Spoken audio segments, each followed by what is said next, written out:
Today, I'm going to show you how to start creating your original ideas using Illustrator Mobile on an iPad and then cutting them out on a laser cutter. Let's get started. There are a few things you should know when starting your design. First, know the size and type of material you intend to cut. Next, there are three basic machine operations to know. First is cut. To create a cut, use a line or an enclosed path. The laser will trace this path and pass through the material, leaving your design shape. Engrave. Use a filled shape to create an engrave. The fill inside of the shape will be removed by burning the surface, leaving a shallow relief. Finally, score.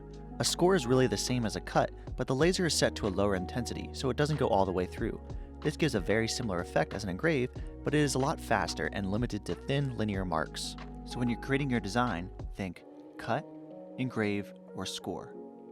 I like to use red lines for cuts, blue filled shapes for engraves, and green lines for scores. Now let's open up the Illustrator app. First, create a custom-sized document. Title it. Change the units to your preference. Then I'm going to change my document size. I recommend making it the size of your workpiece or the size of your laser cutter. Mine's roughly 19 by 11 inches. I'm going to turn on my grid and my snapping options, and I'm going to set my grid at 1 inch with 8 subdivisions. That way, as I'm working, I can create shapes and move them every 1/8 of an inch. I like to create a rectangle in my background to represent my stock material. When you select the rectangle tool, make sure you have a fill color with no outline. I'm going to just make it a neutral color, and in this case it's going to be the same size as my artboard, a 19 by 11. I'm going to lower the opacity so I can see the grid through it. This will help me be able to see if I accidentally create a filled shape. Then I'm going to lock the layer. You can do it in the contextual menu or in the layers option. To retitle it, drag right to left, and I'm going to title this background. And I'm going to create a new layer for my first shape. These geometric tools are my most commonly used tools. To create a rectangle to cut out, select the rectangle tool, start dragging it out, and then make sure it's selected and change the fill to no fill and the stroke to red. You should have a red outline. Then you can drag it to resize it, and remember it will go every 1/8 of an inch since the grid snapping is on. Or come to properties and specifically enter a dimension for your rectangle. Notice you can lock the constraints.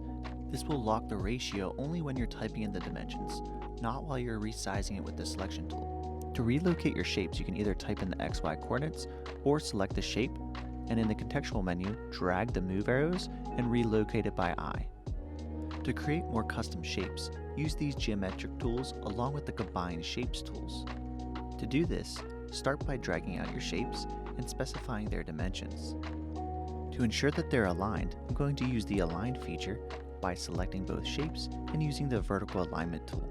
With both shapes still selected, open the Combine tool and select Combine All. You can see this combines the circle with this rectangle. This is a non-destructive edit, so you can still select the single shape and modify it. If you open up layers, these are actually still two separate shapes that are just relying on each other. You can also select the first shape builder option and just squiggle a line through where these shapes overlap or intersect, and this will actually combine them as well. This is a more intuitive way for me to work. To demonstrate this process, I want to create a slot for another piece of material the same thickness to be fit together.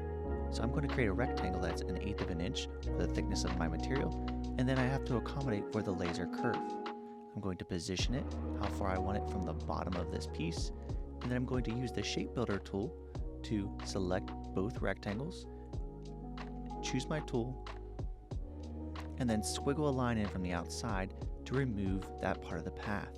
To create fillets or rounded corners, use the direct selection tool to select the points that you want to reference, and then you'll see these little circles on the inside. You can drag those in, and with the properties panel open, you can see what radius you're setting. Now I'm going to create a new layer for my second piece. To duplicate this part, I'm going to select it, drag the duplicate button in the pop-up menu, and hold the touch shortcut button on the screen to constrain its position. Notice, it creates the duplicate in layer 1. I want it to go into layer 2, so I'm going to select it and use the copy and paste button on the right. Ensure that the proper layer is selected before pasting. Notice what happens when I use the selection tool to try to make this taller. You need the direct selection tool to only select the corners that you want to modify. Now I can make this whole shape taller. I can also remove points by selecting them and selecting the X. Just make sure you don't use the trash can because that will open your path. If you want to create an offset of a complex shape, you can't just scale a copy or duplicate down, so you have to do a little bit of a workaround. Select your path with the direct selection tool, then go to Properties. At the bottom you can see there are different directions for your stroke. Select the direction of your offset and then increase the stroke for the distance of your offset. Then go to Path and you can choose Outline Stroke. Now I have the original outside and the inside of that stroke. I want the interior offset to be a score, so I need to change the color. However, this is a compound path, so what I do to the first one will happen to the second. What you have to do is select the path, go to Object, and release Compound Path. Now they are separate entities that you can modify individually. I'm going to use the pen tool to add a point to this path. Then selecting with the direct selection tool, I'm going to snip that path so it's now open.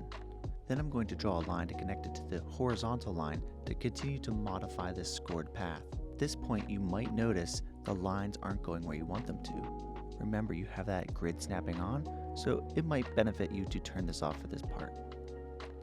To join a broken path, you first have to select both points.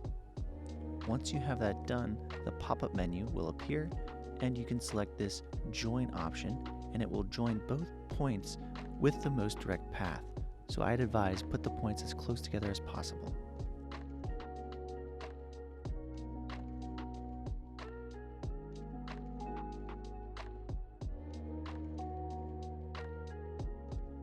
I'm now going to create a new layer for my engrave. Remember, an engrave is just a filled shape.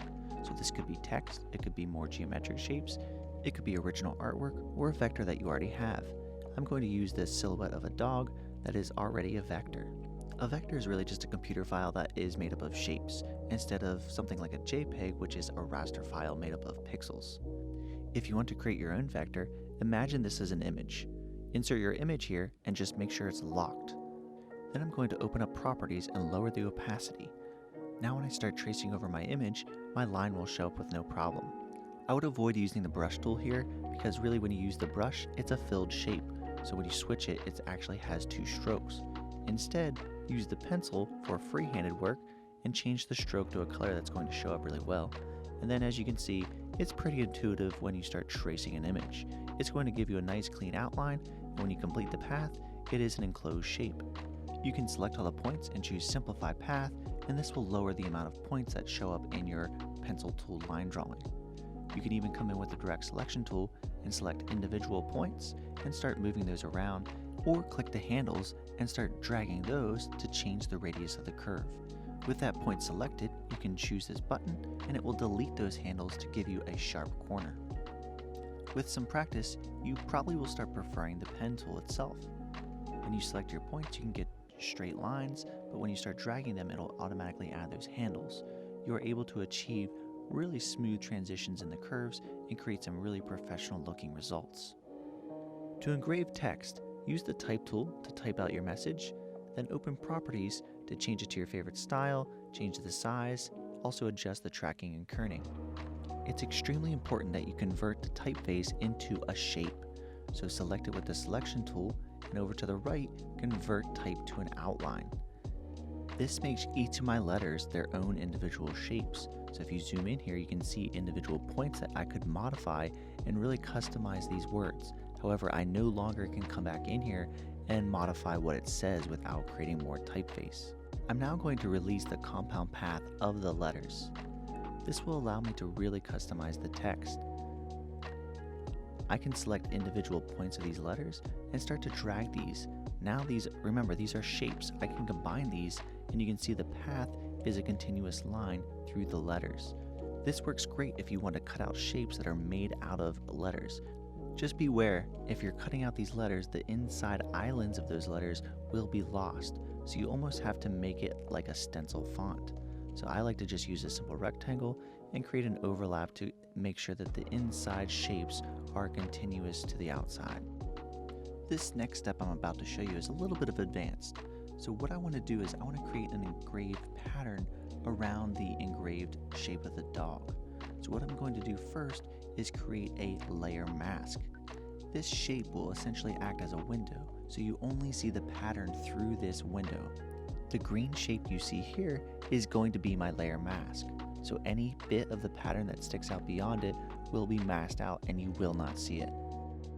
Now I'm just going to draw a diagonal line that's going to overextend the mask. It is going to be masked out, so you don't have to worry about the edges and it doesn't have to be perfect. I'm going to position it to the left of my object and increase the stroke for the pattern.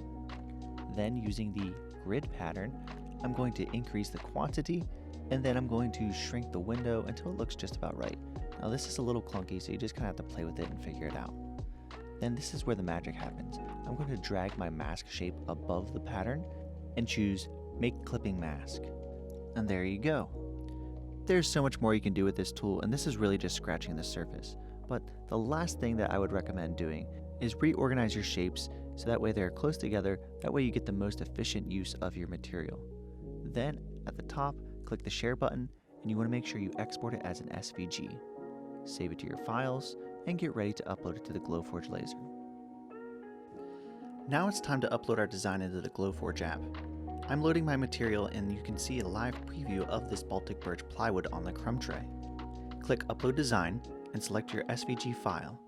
Now you can see a preview of your design, and this is why you use different colors in the design process. The Glowforge app recognizes the colors and filled shapes as separate steps. I can now order my operations and set their power levels to cut, engrave, or score. It is best practice to have your profile shapes cut last to avoid any shifting. For Glowforge users, I like to start with proof-grade material settings and then modify them to find the best settings for my third-party materials, and then save these settings for future use. Set your material thickness and position the pieces to maximize the use of the material. Be careful not to accidentally scale any of the parts. You can use this measuring tool to just double check any known heights or dimensions. Then hit print. Last steps are to complete any finishing like sanding, gluing, staining, or painting. There will be a little bit of charring from the laser, so you'll want to sand that off of any exposed surfaces. And just like that, you've gone from a concept on your iPad to a fully fabricated design. I've included a basic overview poster in the description, and I hope this helps you create your own projects and ideas.